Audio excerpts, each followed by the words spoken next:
The aftermath of the defeat of the Lusitanians and the Celtiberians. The defeat of the Celtiberians and the Lusitanians were a major step in the pacification of Hispania.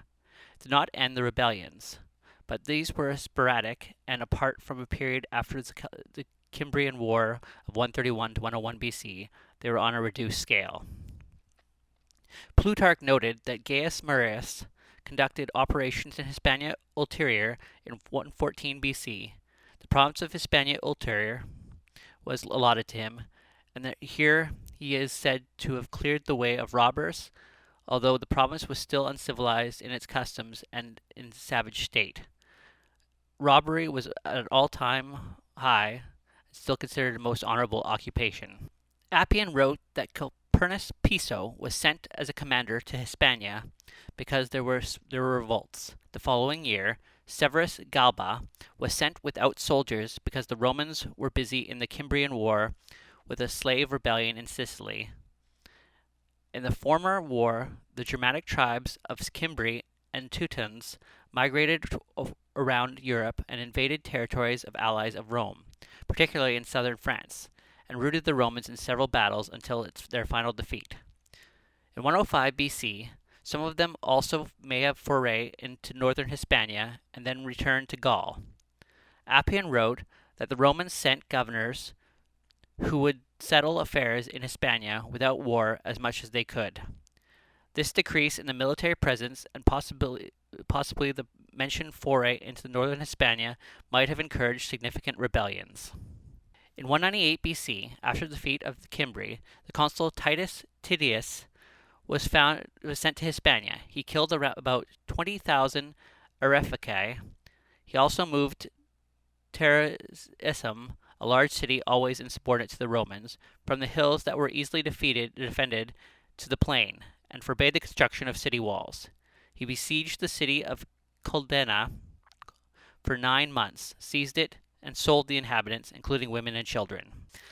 A city near Culdena lived by robbery because of its poverty. It was inhabited by mixed Celtiberian tribes who had been allies of Marcus Marius in a war against the Lusitanians, and he settled them there 5 years earlier with the approval of the Senate. Titus Didius wanted to destroy them and got approval of the senatorial commission. He told the city that he would allot a land of Culdena to them and assemble for the parceling out of their land. He moved the Roman soldiers out of their camp and told the people to go there because he wanted to put the men on a register and the women and children on another. When they got it in, he had then killed by army.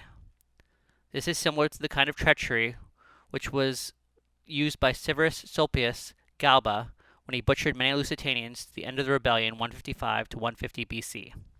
In 82 BC, there was a Celtiberian rebellion. Gaius Valerius Falcius was sent against them and killed 20,000. The people of the town of Belgida burned the leaders in the Senate house when they hesitated to revolt. When Flacius heard of this, he executed the ringleaders for the deed. Titus Didius was the first consul sent to Hispania since the end of the Numantine War. He did not return to Rome until his triumph in 93 BC. He was probably the governor of Hispania Cretor, and Publius Licinius Cratius, who celebrated the triumph over the Lusitanians in 93 BC, was probably the governor of Hispania Ulterior.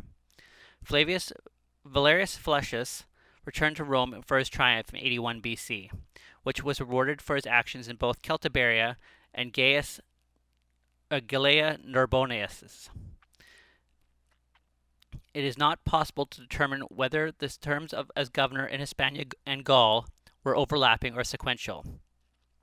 No other governor is documented for Hispania in this period, and since the Senate had only assigned Gallia Narbonensis as a regular province in the mid-90s, administrative arrangements were still evolving.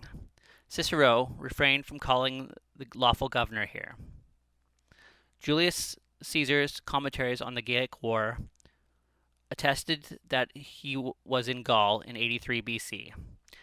The Tabula Conturbensis, a bronze tablet on which the ruling pertaining to boundaries and water rights arbitrated is inscribed, shows that he was in Hispania until 87 BC. The reason for this prolonged tenure in office in Hispania is unknown. Richardson speculates that they were probably connected with the situation of war in Italy, where there was a rebellion of the Italian allies against Rome. However, the dates do not quite concede. According to Appian, in 61 BC, Julius Caesar, who was the praetor in Hispania Creator, brought under subjection all those Hispanics who were doubtful of their allegiance or had not yet submitted to the Romans. Suetonius specified that Caesar acted against the Lusitanians. He not only begged money from the allies to help pay his debts, but he also attacked and sacked some towns of the Lusitanians, although they did not refuse these terms and opened their gates to him on his arrival.